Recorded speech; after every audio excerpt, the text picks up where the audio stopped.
terracotta tablets were produced in bronze or stone molds. The wet clay was pressed into the bronze mold, and then the clay was dried and fired in a kiln. This tablet was cracked and fractured. There seems to be a previous restoration, and the surface seems overly cleaned. In general, there is moderate wear and tear, but no anomalies could be seen. In the top part of the fragment, on the proper right side, is a metal pin, presumably from an old restoration. The fracture is fresh and incredibly sharp. The same goes for the cracks in the upper part. There is no dirt, dust or debris within the fissures, so I assume that these damages are recent and not ancient.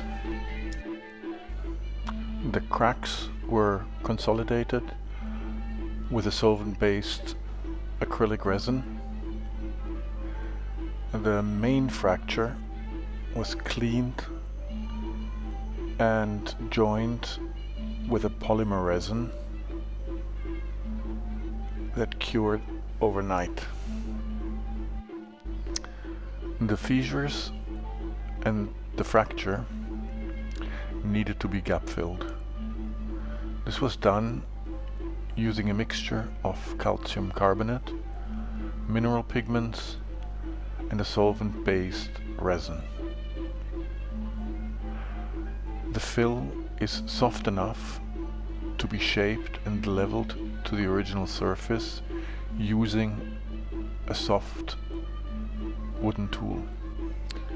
This material would not scratch the original surface and cause any further damage.